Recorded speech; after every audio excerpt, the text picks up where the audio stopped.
마음보다 기뻐할 수 있는 것은 은혜를 사모하고 갈급하는 마음. 우리 교회에 보시면서 하나님 참 좋아하실 것 같다. 하나님 참 기뻐하실 것 같아요. 더 많이 주시고 싶어 하실 것 같아요. 찬양 가운데도 은혜가 임하고, 기도 가운데도 은혜가 임하고, 예배 가운데도 은혜가 임하고, 말씀 가운데도 은혜가 임하고, 믿음 생활이 좀 넉넉하고 행복해지시기를 축원합니다.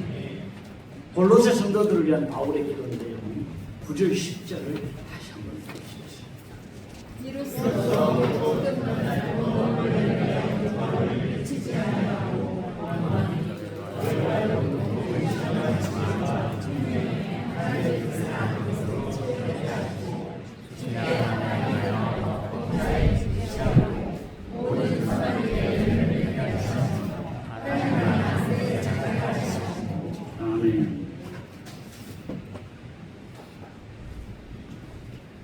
악한 역사는요, 믿는 사람이라도 어떻게든지 넘어뜨리려고 해요. 오늘 사자같이 찾는다 그랬잖아요. 신령한 지혜가 있어야 분별이 되고 확실한 믿음이 있어야 이길 수 있습니다. 누구나 잘 살고 싶어요. 기왕에 믿는 거 다 잘 믿고 싶어요. 그런데 그게 마음대로 안 되더라는 거예요. 하나님을 알고 체험한 만큼 내 믿음이 커지는 것이고요. 하나님을 알고 느낀 만큼 성숙해지는 것이고요. 하나님을 알고 확실한 만큼 영에서가 열리는 거예요. 근데 다 잘 믿고 싶고 다 잘 믿음 생활을 하고 싶은데 자기 마음과는 달리 안 되더라는 거예요. 어쩌다 가다 보면 내가 빗나가는 길을 갈 수 있고, 가다 보면 내가 이거 아닌데 그런 걸 느낄 때가 있고 갈등을 하더라는 거예요. 교회 오래 다녔다고 경력이 많다고 성숙해지는 게 아니더라는 거예요. 하나님 사랑을 많이 체험해 봐야 다른 사람을 사랑할 수 있어요. 베풀 줄도 알고 덕을 지으며 사는 것은요, 하나님 사랑을 내가 체험해 봐야 그렇게 되는 거예요. 내가 가는 곳마다 덕을 지으며 살고 다른 사람을 살리고 나를 보고 도전받고 은혜 받는 사람들이 많아지길 주의 이름으로 축원합니다. 골로새 교회는 열매 맺는 교회였어요. 골로새 2장 6절에 보면요, 이렇게 말씀해요.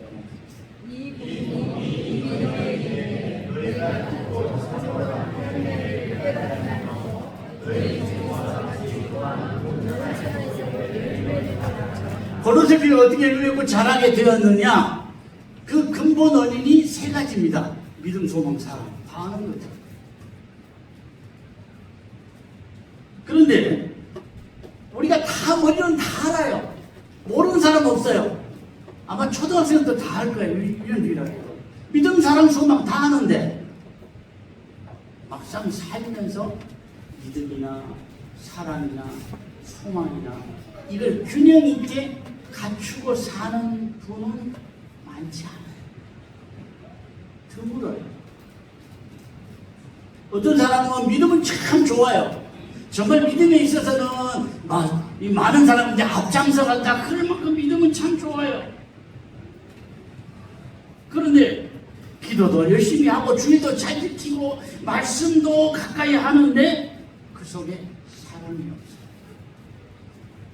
주님을 향한 사랑도 없고 사람들을 향한 사랑도 없어요. 베풀고 나눈 일이 거의 없이 믿음 생활합니다. 누구에게 도움을 받으려고도 하지 않고 그저 오직 우리 식구들 그렇게만 믿음 생활을 하는 분들도 상당히 많습니다.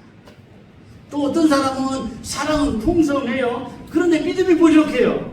기도나 말씀의 열정이 없어요. 그런데 잘 모르는 사람을 만나도 금방 가까워지고 친해지고 사람들과 잘 어울리고 자기 거 많이 나누고 베풀면서 그렇게 살아요. 그런데 믿음은 별로 없어요. 어떤 사람은 믿음도 좋고 사랑도 있는데 소망이 없어요. 천국에 대한 소망이 없어요. 그러니까 하늘에 쌓겠다는 생각 자체가 없으니까요. 몸도 안 들이고 시간도 안 들이고 물질도 안 들여요. 믿음 생활을 하기는 해요. 그런데 확실한 소망이 없으니까 안 들이며 사는, 최대한 움켜쥐고 내고 아끼면서 사는 믿음 생활을 하는 분도 있어요. 그러니까 하나님 앞에 쌓는 것도 약하고 사는 동안 정말 믿음, 사랑, 소망 이 세 가지를 균형 있게 갖추고 사는 사람이 많지 않아요. 아니 찾아보기가 좀 어려워요. 믿음도 좋고 정말 사랑이 많아서 하나님을 사랑하고 주변 사람을 사랑하는 사람이 많아서 많이 나누고 베풀고 드리며 살고 또 천국에 확실한 소망이 있어서 하나님 앞에 싸우면서 살고 이 세 가지를 다 갖추면 얼마나 좋겠습니까? 근데 그런 사람을 거의 찾아보기가 어렵더라는 거예요. 우리의 믿음이 점작할수록 믿음, 소망, 사랑 이 세 가지를 다 갖추는 믿음 되셨으면 좋겠어요. 고린도서 1장 6절 아까 읽었지만 다시 한번 보겠습니다.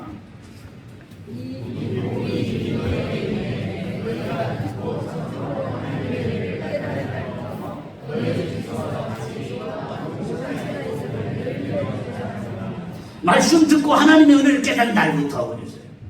그러니까 말씀을 듣는 것에서 그치지 않고 깨달아야 이제 그때부터 은혜를 받는 것인데 은혜를 받아야 열매 맺는 것이 시작이 되는 거예요. 단순히 듣는 것만이 아니라 듣고 깨닫는 것이 중요합니다. 듣고 깨닫고 믿음이 생기고 열매 맺게 되는 거예요. 때를 따라 말씀을 주실 때 잘 들을 뿐 아니라 잘 깨닫고 은혜가 임하기를 축원합니다.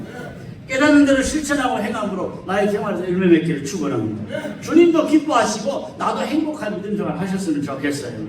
나는 하나님의 자녀답게 살고 싶어요. 주님 기뻐하시는 열매 좀 살고 싶어요. 왜 그렇게 못해요? 악한 영의 역사가 우리를 틈타고 흔드는 거예요. 자꾸 반응하는 거예요. 진짜 믿음으로 한번 살아보고 싶은데 정말 믿는 사람답게 한번 살아보고 싶은데 그걸 자꾸 방해를 해요. 육신이 방해를 하고 악한 영의 역사가 방해를 하고 내 욕심이 방해를 하고 내 사람이 자꾸 방해를 하더라는 거예요. 악한 영의 역사는요 우리에게 작은 틈만 있어도 그 틈을 타고 역사를 해요. 믿음 생활 잘해보려고 하니까 부부간에 그렇게 또 싸워요. 악한 영의 역사하는 거예요. 그렇다고 마누라한테 이 사탄아 남편을 사탄아 그러지 마세요. 마누라는 남편이 사탄 아니에요. 악한 영이 틈을 타서 그 생각에 역사하는 것이지 사탄은 아니에요.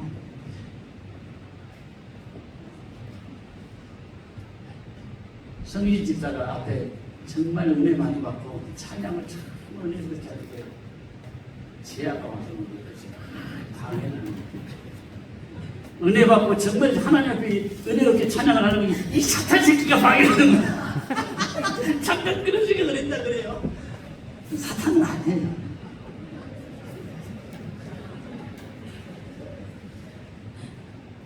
그런데 좋은 부부간에도 악한 영이 틈을 탈 수 있어요. 왜냐하면 악한 영은 생각을 틈을 타거든요. 믿음생활 차려보려고 하는데 가정에 불화가 생기는 그동안 은혜 받은 걸 싹 다 까먹어요. 그러니까 말씀 듣고 예배를 통해 은혜 받는 것 못지않게 뭐가 중요하다? 가정생활이 중요하다. 서로서 영향을 미쳐요. 그래서 그게 정말 중요해요. 초창기 제가 그런데 잘못하면 악한 영의 역사가 뭔가 또 다른 것으로 틈을 탈 것 같다. 그런데 감사한 것은 하나님 은혜를 주실 때 감당할 만한 힘과 은혜도 능력도 주시거든요. 악한 영의 역사가 틈을 타도 우리가 분명히 물리치고 이길 만한 그런 능력을 주실 줄로 믿습니다. 우리 가정도 행복한 가정 되고요. 구역도 행복한 구역 되고요. 교회도 행복한 교회 되시기를 축원합니다. 고로새 교회가 그랬습니다. 하나님 기뻐하시는 열매 맺는 교회였는데 거짓 선생들이 잘못된 것들을 심어주고 가르쳤어요. 은혜의 품에서 멀어지게 하고 진리의 품에서 멀어지게 하고 다른 복음을 전하는 사람들이 있었다는 거예요. 오늘도 마찬가지입니다. 방법은 다르지만 어떻게든지 교회를 흔들려고 하고 믿음 생활을 잘해보려고 하는 사람들에게 상처받게 하고 마음 나눠지게 하고 믿음의 금에 그하게 하고 은혜의 자리에서 멀어지게 하더라는 거예요. 하나님의 사랑받는 자리에서 멀어지게 하더라는 거예요. 사실 그런 사람들은 악한 영의 도구가 되는 것인데 자기 자신은 그걸 잘 모르는 거예요. 어떻게 생각하냐? 나는 교회를 위해서 마음들이 나누어지고 찢기고 상처받는데 자기 마음에는 나는 교회를 위해서 그렇게 말한다고 해요. 모르겠어요. 저한테 이야기하는 사람이 다 그랬어요. 지금까지 교회 문제가 생겨서 연락을 해보고 어떻게 해결을 해보려고 하면은 주장하는 게 나는 교회를 위해서. 장모님도 그렇고 목사님도 그래요. 나는 교회를 위해서. 환장하겠어요. 교회를 위해서 한다는데 그런 확신이 있는데 그런 사람도 어떻게 설득하고 어떻게 바꿔요? 저한테 무슨 능력이 있고 무슨 제가 어떤 능력이 있으면은 막 이거 확 물러가라 꺾여져라 변화되라 그러고 알수하면 달라지면은 그렇게 하겠는데 그 능력이 없거든요. 내가 교회를 위해서 그렇게 한다고 확신하는 사람을 바꾸기가 정말 어려워요. 그래서 더 힘듭니다. 교회들마다 그런 사람들이 있더라고요. 몇 교회 상대를 해보니까 갈수록 교회가 힘들어져요. 왜? 이런 사람들이 막 나는 교회를 위해서 그렇게 생각하면서 사람들에게 상처주고 마음을 나누게 하고 교회를 더 멍들게 하고 교회 시험도 흩어지게 하고 이런 사람들이 다 생각하는 게 교회를 위해서예요.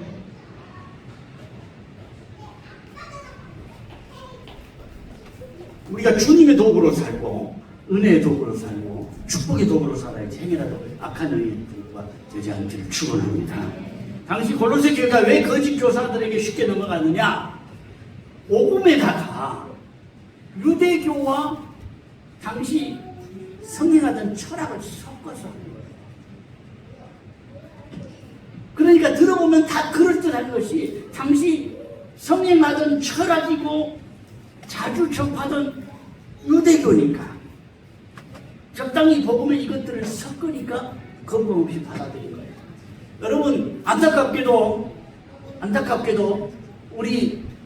우리나라에 상당히 큰 목사님들 가운데도 이 귀신론의 영향을 받은 분들이 상당히 많습니다. 말씀은 말은 그렇지 않아요. 나는 귀신론이다 그런 이야기는 안 하는데 가만히 말씀을 들어보고 하는 거 보면 귀신론이에요. 베레아예요. 뭐 대형교회 목사님들 가운데도 베레아 진짜 이 교육을 받은 분들도 있고요. 근데 우리는 잘 몰라요. 그런 분들이 베레아다 이거 잘 몰라요. 베레아 넷기 이렇게 수료한 분들 명단이 다 나오거든요. 직접 그렇게 한 분도 있고요. 그걸 이제 이 교회다가 적용을 해서 막 은혜가 된다 그러고 막 뭔가 나타난다 그러고 그러니까 그렇게 적용을 해서 교회를 상당히 크게 하는 그런 목사님도 있고요. 베레아하고는 상관이 없는데 알게 모르게 이 귀신론의 영향을 받아서 자기 목회나 말씀에 적용하는 그런 분들도 있어요. 왜 그러냐? 유달리 왜 우리나라에 그게 그렇게 많으냐? 우리나라에 우리가 오랫동안 접해오던 샤머니즘. 사실 무속신앙은요 우리에게 너무 오랫동안 우리 조상들부터 대대로 내려왔잖아요. 더더구나 지난 몇 년간 무속신앙이 정말 온 나라를 판치고 다녔어요. 언제 전쟁이나 무당이 그렇게 방송에 당당하게 나와서 이야기를 했습니까? 유튜브에 많은 전쟁이들이 장식을 하는데 언제 그랬습니까? 요 몇 년 동안 그렇게 된 거예요. 무속신앙 너무너무 판을 쳤어요. 정치인과 다 이런 거 나놓고 하나님께서 이것을 기뻐하시지 않았던 그 뒤집어버렸어요. 정말 무당들이 몇 년 동안 많이 판쳤어요. 여러분 유튜브 들어가 보면 정쟁이들 뭐 예언한 게 투성이에요. 말씀보다 그게 훨씬 많아요. 하나님께서 이 나라에 미신이나 이 샤머니즘이나 그 이방 종교들을 좀 살살 정리해 나가셨으면 좋겠어요. 더더욱 우리가 거기에 물들지 말아야 돼요. 기독교라는 이름으로 잘못된 귀신론에 조금이라도 우리가 현혹되지 않기를 축원합니다. 이단들의 공통점이 뭐냐면요. 기성교회를 비판하고 흔드는 겁니다.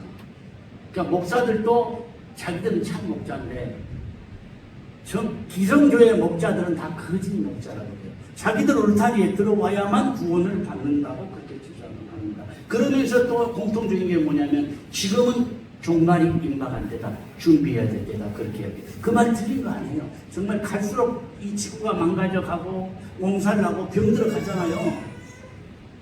그런 거 보면 전쟁이 많아지고 지구가 병들어가고 종말에 가까운 건 사실이지만 맞는 말이지만 그걸 이용해서 자기들의 잘못된 거를 속 집어넣으니까 그게 문제라는 거예요.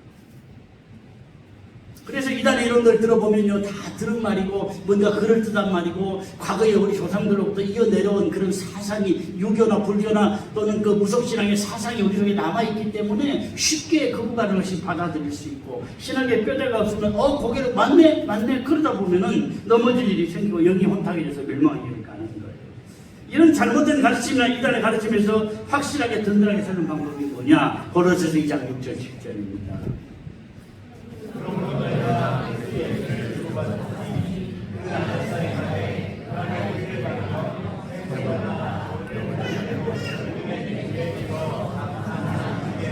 믿은 다음에는 그 안에서 행하되 마음으로 믿을 뿐 아니라 믿음으로 실천하고 행해야 돼요. 나의 믿음이 마음만이 아니라 생활로 실천하고 행하는 믿음 되기를 축원합니다. 더 중요한 말씀이 뭐냐? 그 안에 뿌리를 파고. 어디 안에요? 예수님 안에, 그리스도 안에.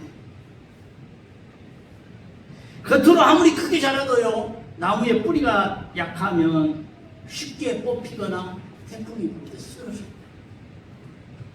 잘 믿는 것 같은데 너무 쉽게 돌아서고 너무 쉽게 주님의 품을 떠나고 믿음의 복된 길을 벗어나는 사람은 왜 그러냐? 잘 믿는 것 같은데 뿌리가 튼튼하지 못하기 때문에 그래요. 제가 요번에 이 심호하던 교회에서 사슴 농장을 하는 장로님이 있었어요. 사슴인데 그냥 사슴이 아니고 엘크라고 하는 사슴이죠. 덩치가 큰 사슴이에요. 소만큼은 안 크지만 아무튼 사슴에서 제일 덩치가 큰 사슴이 엘크예요. 그 엘크를 키우던 장로님인데, 동물을 키우는 분들이 대부분 마음씨들이 성실하고 좋습니다. 왜냐하면 성실하게 이거 하루라도 제대로 안 돌봐주면 얘들 제대로 못 살거든요. 매일매일 밥 주고 돌봐주고. 근데 사슴이 그렇게 안 사나운데도 이것들이 한 번씩 앞발로 차버리면은 이게 사람이 맞아 떨어질 정도로 힘이 강하고 덩치가 크니까.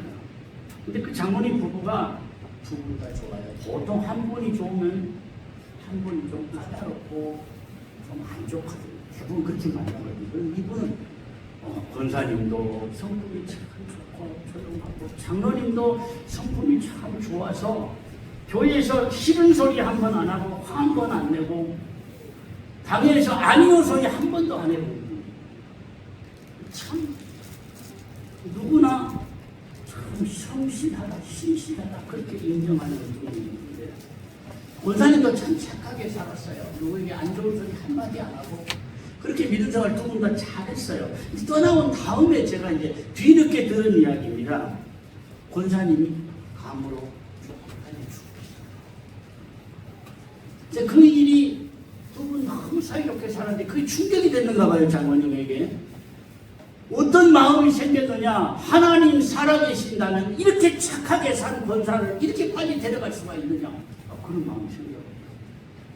그냥 그동안에 성실하게 믿음 생활 잘하고 충수하고 봉사해서 모든 것들을 한꺼번에 다 까먹어버린 거예요. 그래서 하루하루 그냥 술로 살아요.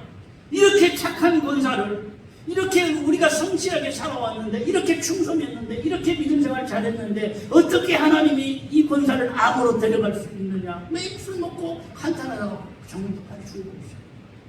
들은 이야기니까 그 기간이 얼마 되는지 몰라요. 저는 뒤늦게 들었어요. 뒤늦게.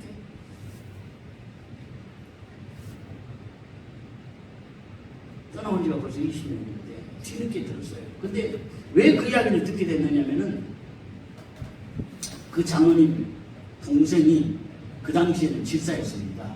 근데 이제 그 교회를 떠나고 다른 교회 가서 장로가 되었다가 연락이 왔어요. 어떻게 제 주소를 알았다고 연락이 와서 자기가 그 선장인데 배를 이렇게 고깃배를 하는 선주인데 꽃게가 많이 잡혀서 꽃게를 한 발씩 보내주고 싶다고.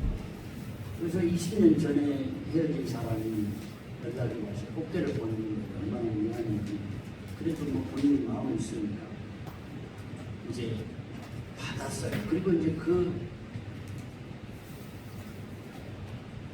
장로님 권사님 동생이에요. 권사님 장로님 동생 아니죠? 네, 권사님 동생. 그분은 믿음 생활 잘하는가 봐요, 지금. 근데 다른 분에게 이제 그쪽 가정의 소식을 좀 물어봤죠. 그랬더니 이렇게 되었다고 이야기했어요. 안타깝죠. 믿음 생활 수십 년인데 많이 충성했는데 끝까지 그 믿음 못 지키고 하나님 살아 계신다면 그러다가 둘 다 이 세상을 마쳤으니까 너무너무 안타까웠어요. 이사야 26장을 같이 보겠습니다.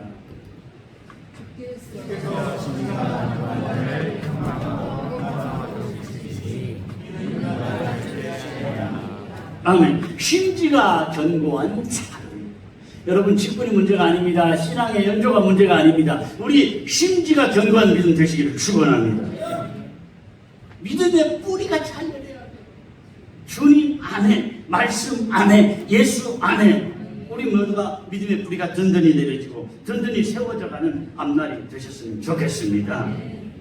그런데 열매라고 다 같은 열매가 아니에요. 골로새 1장 10절에 보면은요.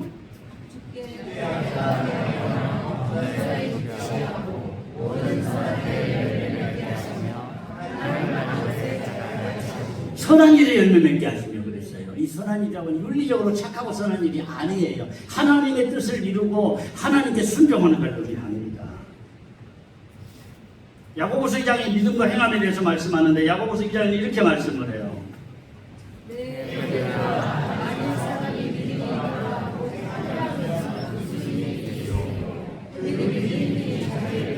그 믿음이 너희 자녀를 구원하겠네. 반쪽 믿음이라는 거죠. 17절. 아니요. 아까 그 말씀이에요. 뒷부분입니다. 예, 같이 봅니다.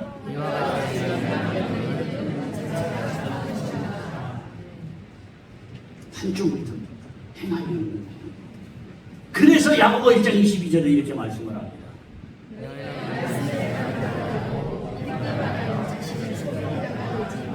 말씀을 잘 들었어요. 아, 이렇구나. 깨달았어요. 그런데 행하지 않으면 뭐예요? 나를 속이는 사람. 나 믿음의 길 가고 있어. 스스로 속지 말라는 거예요. 행함이 없는 믿음은 진짜 믿음의 길이 아니다. 그런 말씀이죠. 참된 믿음의 사람은 얼마나 많이 아느냐, 말씀을 얼마나 많이 아느냐, 얼마나 깨닫느냐가 아니라 진리의 말씀을 얼마나 실천하고 행하느냐에 달려있습니다. 골로새 교회를 기도하면서 무엇보다 하나님을 기쁘시게 하는 교회 되기를 기도하고 있어요. 10절 보겠습니다.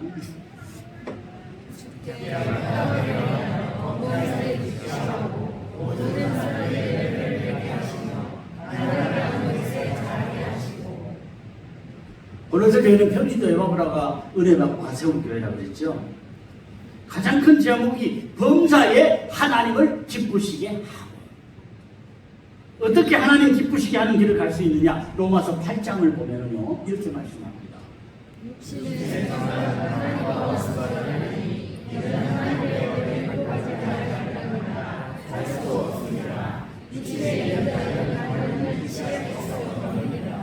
하나님의 법에 굴복하고 하나님을 기쁘시게 하려면 뭐 해야 된다? 힘이 주고 바로 끝내버려야 되냐 말아야 되냐 그런 생각이 들어요. 하나님의 법에 굴복하려고 하고 하나님을 기쁘시게 하려면 뭘 해야 된다? 육신의 생각을 죽여야 된다. 육신의 생각을 벗어야 된다. 육신의 생각을 갖고 있는 한 하나님의 법에 굴복하지도 않고 굴복할 수도 없다. 육신에 있는 사람도 하나님을 기쁘게 할 수가 없다. 그 말은 육신의 생각을 벗어버리고 육신의 생각을 이겨야 된다. 그런 이야기잖아요.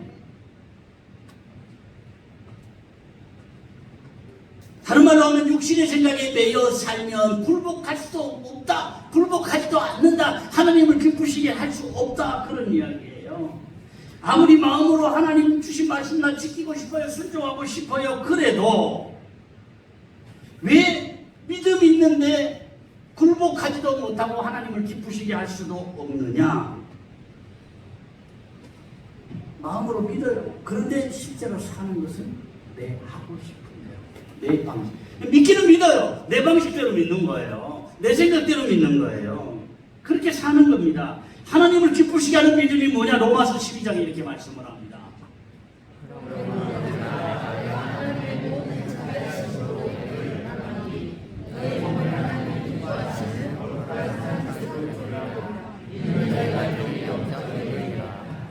그때 재물은 짐승을 죽여서 각을 떠서 재물을 바치잖아요. 내가 산재물 돼야 된다. 그 말이 무슨 말입니까? 나의 사는 것이.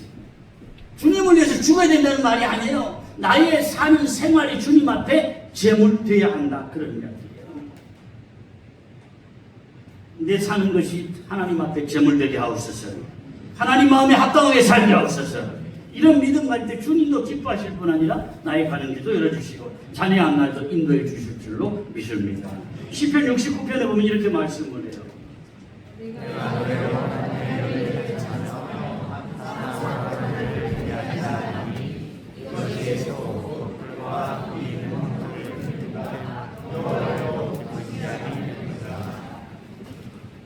여러분, 만일에 여러분에게 소 한 마리씩 드리세요. 그러면 아멘 하시겠어요? 아무도 안 할 거야. 소 한 마리가 얼마나 들었어요? 소 한 마리 얼마나 하나요? 중장님. 한 7, 800만 하나요? 그래도 믿는다고 하면 소 한 마리씩 드려야 되겠어요? 아멘 안 하죠? 그런데 소 한 마리 드리는 것보다 하나님을 기쁘시게 하는 것이 뭐냐? 뭐라 그랬어요? 이상한데 오늘 참 집에 갈 시간이 되니까 자꾸 마음이 헷갈리. 뭐가 소 한 마리 드리는 것보다 하나님을 더 기쁘시게 한다고요? 찬양과 감사. 내 마음을 다하여 하나님을 찬송하며 하나님을 찬송하고 감사하는 그것이 내가 소 한 마리를 드리는 것보다 더 하나님을 기쁘시게 하는 것이다. 내 마음을 드리는 것이, 내 믿음을 드리는 것이, 나의 몸을 드리는 것이, 나의 마음을 드리는 것이 하나님이 소 한 마리 드리면 더 기뻐하신다고 그랬어요. 이제 소 한 마리씩 드리겠어요? 예. 모두가 다 소 한 마리씩을 하나님께 드리시길 바랍니다. 마음으로 온전히 하나님께 드리시길 바랍니다. 부모가 멀리 있는 자녀 얼굴 보는 거 좋아하고 목소리 듣는 거 좋아하잖아요. 나이 들수록 자녀들의 목소리 듣기를 원하고 또 자녀들의 얼굴 보기를 원한다고 해요. 근데 나이 들어갈수록 철칙이 뭐냐? 자녀들에게 자꾸 전화하지 마라. 간섭하지 마라. 이게 철칙인 거예요. 저는 절대로 자녀들에게 전화 잘 안 해요. 필요할 때 왜냐면 전화 안 해요. 전화하라고도 안 하고 전화하지도 않고.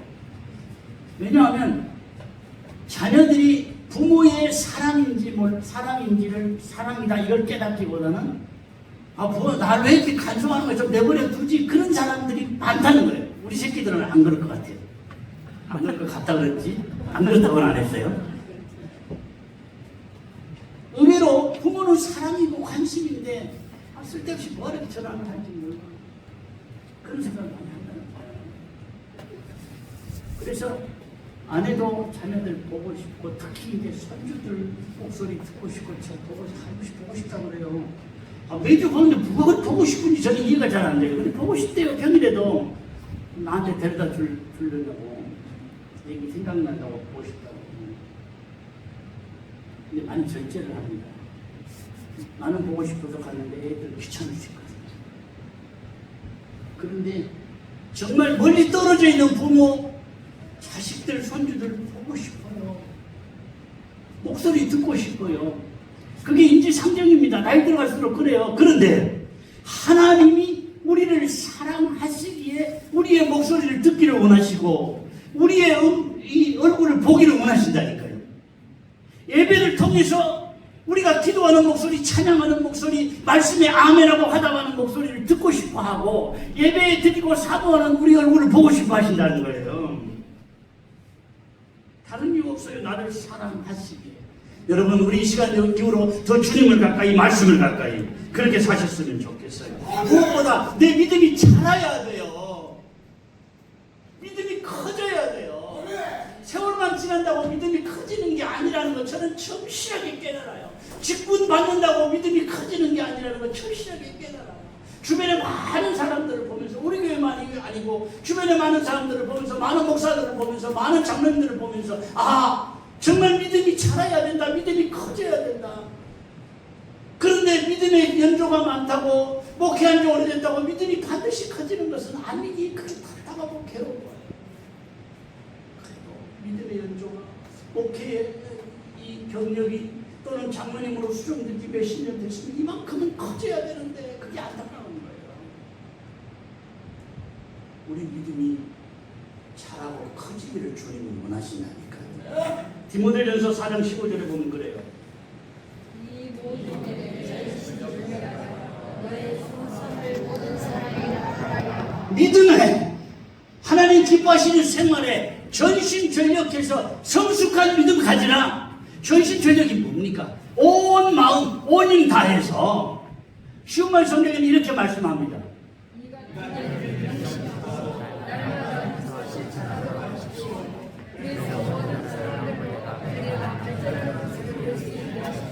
명심하세요. 힘써 실천하세요. 그런 말이잖아요. 뭘 위해서? 나도 내가 성숙해지고 내 믿음이 자라고 커짐을 나도 알 뿐 아니라 주변 사람들이 그 모습을 보게 하십시오. 그렇게 지금 말씀하고 있는 거예요. 여러분, 내가 구태여 말로 표현하지 않아도요, 내 믿음이나 영적 상태를 주변 사람들이 가장 잘 압니다. 날마다 성숙한 믿음의 자리로 나아가시기를 바랍니다. 내 믿음도, 내 마음도 주님을 기쁘시게 하고 내 생활로도 주님을 기쁘시게 하시기를 축원합니다. 그럼 시간이 길어져서 말씀을 좀 넘어가겠습니다. 선한 열매를 맺으라고 그랬는데, 선한 열매는 돈 넣으면 맛없는 자판기와 같은 게 아니에요. 선한 열매를 맺기까지 인내라는 과정이 필요한데, 장석주 시인이 지은 대추 하나라는 시가 있습니다. 같이 한번 보겠습니다. 본문만 볼게요. 제목 나누고.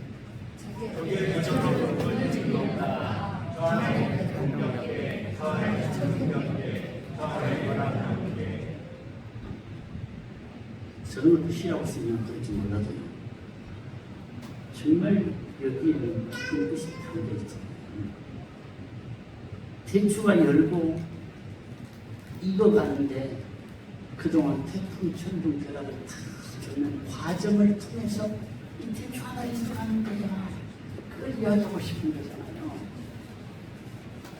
여러분, 우리가 믿음의 길 가고 선한 일을 하는데 사람들에게 상처받을 수 있어요. 나는 정말 순수하게 믿음을 하는데 사람들은 온갖 다른 소리 할 수 있어요. 시험될 일이 생기기도 합니다. 그냥 꾹꾹 눌러 참으면 믿음에도 도움이 안 되고 육신에도 도움이 안 됩니다. 믿음으로 주님 주시는 좋은 결과를 기대하며 기쁨으로 참고 인내할 수 있기를 바랍니다. 어떤 일에? 선한 일에 상처받지 말고 시험 들지 말고 갈등하지 말고 내가 믿음의 길 선한 길 가고 있다면 다른 사람이 상처를 주든지 또는 시험 들 일이 생기든지 상관없이 태풍을 견디고 천둥을 견디고 벼락을 견디고야 한 알에 이 대추가 익어가듯이 내 믿음의 열매도 이렇게 익어갈 줄로 믿습니다. 히브리서 12장 2절에는 이렇게 말씀합니다.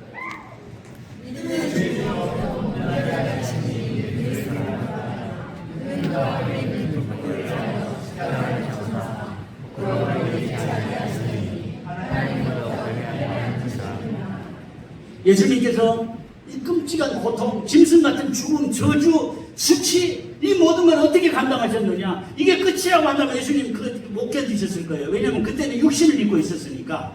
속에 하나님의 영이 있지만, 하나님이 계시지만 육신을 입고 있으니까 얼마나 고통스럽고 빨가벗고 많은 사람들이 이렇게 쳐다보고 있는데, 무슨 조각상이나 그림에는 이 수건이 둘러져 있지만 아니에요. 당시에는 짐승같이 빨가벗겨서 그냥 이렇게 십자가에 매달려 달아나오는데 고통도 고통이지만 얼마나 저주스럽고 얼마나 수치스럽겠어요. 많은 사람들이 밑에서 올려다보고 있어요. 근데 빨가벗고 이렇게 있는 거예요. 그러면 얼마나 수치스럽고 얼마나 이 고통스럽고 얼마나 이 저주스러워요. 그런데 그걸 어떻게 참으셨느냐? 앞으로 내가 이렇게 희생함을 통해서 많은 영혼들이 살 길이 열리는 거예요. 이거 봐. 내가 이렇게 힘든 걸 참고 나면 많은 영이 살고 천국 백성이 되는 거예요. 여러분, 예수님의 이 마음을 들여다보면요, 그렇게 수치스럽고 저주스러운 죽음을 바로 우리를 생각하시면서 참으십니다. 나는 하나님의 뜻을 이룰 도구가 되는 거야. 이 마음으로 참으십니다. 주님 확실한 은혜 주시면 나도 얼마든지 복된 길 갈 수 있고 나도 승리자로 설 수 있고 나 때문에 주님 영광 받으실 날이 올 줄로 믿습니다. 살아야 또다 착하고 충성된 종아 주님 앞에 인정받고 칭찬받는 날이 올 것입니다. 주님이 내 눈에서 고생 많이 했다 눈물을 닦아주실 날이 올 줄로 믿으시기 바랍니다.